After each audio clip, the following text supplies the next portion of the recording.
an applied example to prepare the statement of cash flows by using the indirect method. The following are two statements of financial position or balance sheets for year 1 and year 2 for Oilers Corporation. Additional information is also provided. Net income for the year is $30,000. Cash dividends of $17,000 were declared and paid. Long-term investments are sold at cost. The first step in preparing the statement of cash flows is to get the change on each account on the balance sheet. For example, cash balance increased by $9,000. Account receivable balance increased by $6,000. Prepaid expenses decreased by $3,000, and so on. So you have to calculate the change that happened for the rest of the accounts as follows. Recall that activities are distributed on the statement of cash flows into three categories. You can generally identify the relation between each account on the statement of financial position or the balance sheet and those activities by knowing the classification of this account on the balance sheet. In other words, we could generally say that current assets and current liabilities related accounts would be classified as operating activities. Long-term assets or non-current assets accounts are related to investing activities, while long-term liabilities and shareholders' equity accounts are related to financing activities. Let's apply that to our example. It is important to note at the beginning that we are going to ignore the change in cash balance as the statement of cash flows aims to explain the reason for that change. Accounts receivable is a current asset account, so it will be classified as an operating activity. Prepaid expenses is a current asset account, so it will be classified as an operating activity. Inventory is a current asset account, so it will be classified as an operating activity. Long-term investment is a long-term asset account, so it will be classified as an investing activity. Equipment is a long-term asset account, so it will be classified as an investing activity.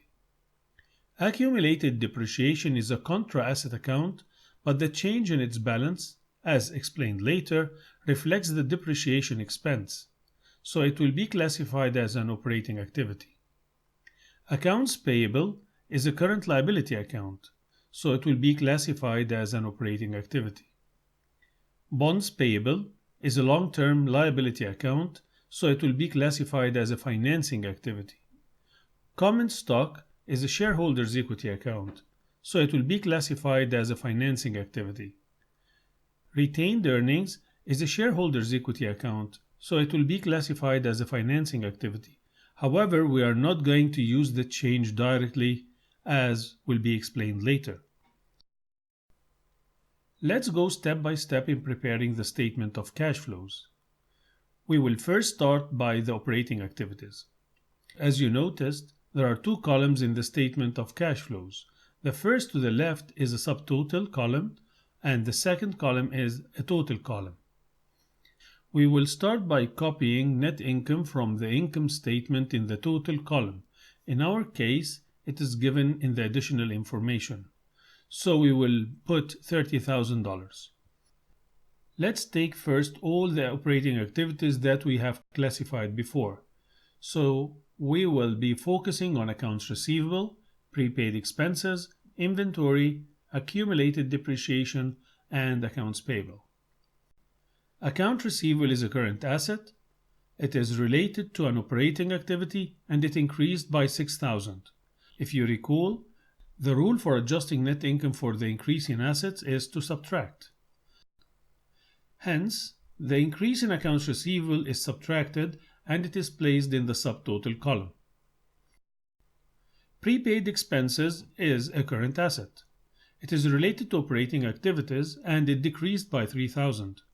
If you recall, the rule for adjusting net income for the decrease in assets is to add.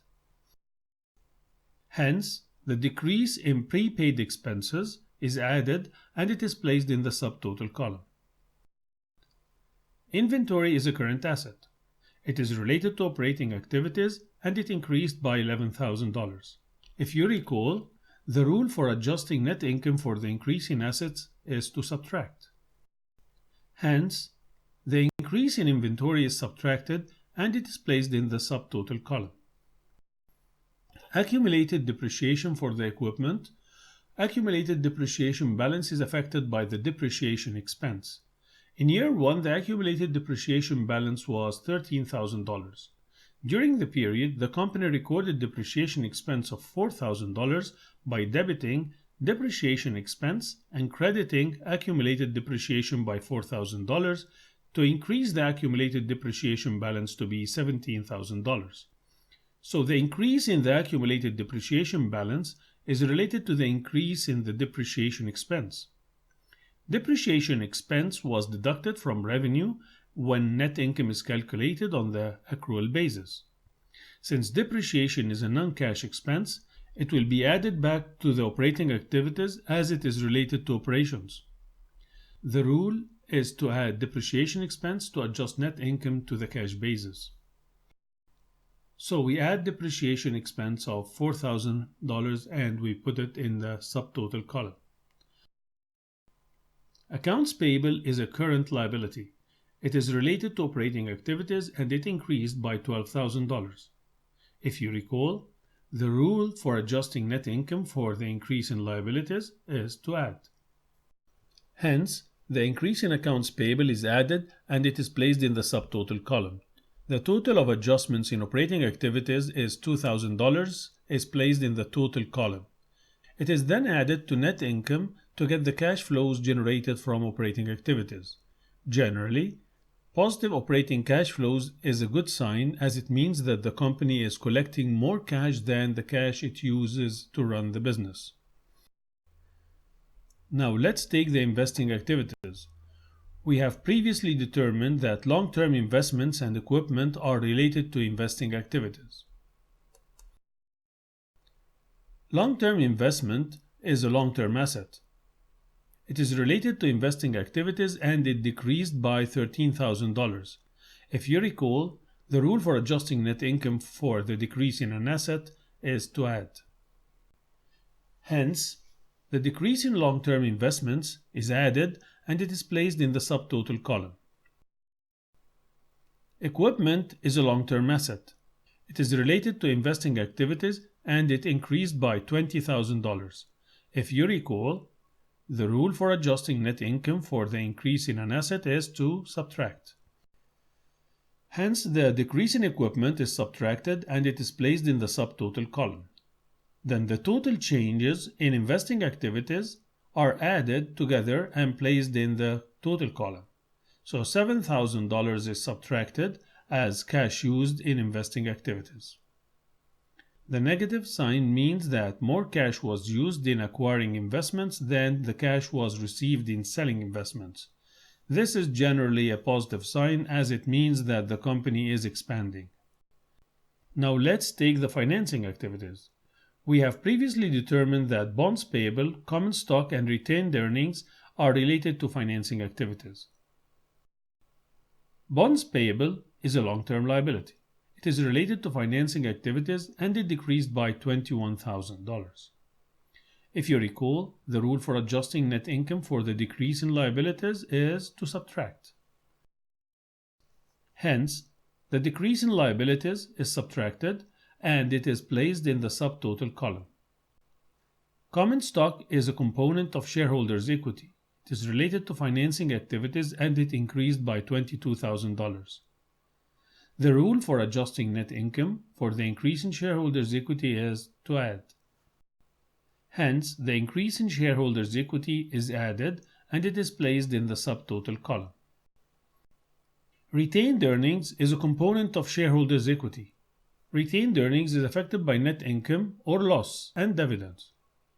The beginning retained earnings balance is $10,000. Given that net income is $30,000 for the year, so it is expected that the retained earning balance would be $40,000 if there were no dividends. However, the balance of retained earnings in year 2 is $23,000 only. This means that the difference between the $40,000, which is the expected balance of retained earnings if there were no dividends, and the actual balance of retained earnings of $23,000 is related to the dividends distributed. So the company distributed $17,000 of dividends.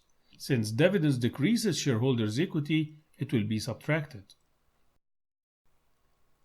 The total changes in financing activities are added, and it is placed in the total column of $8,000 with a negative sign.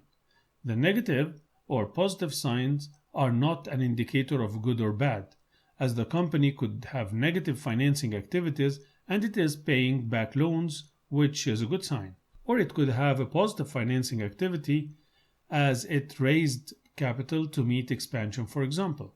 The total of each of the operating, investing, and financing activities are added to get the total cash flows generated from all activities during the period of $9,000. If we added this amount to the beginning balance of cash which is present on year's 1 balance sheet, which is $24,000, we get ending cash balance of $33,000.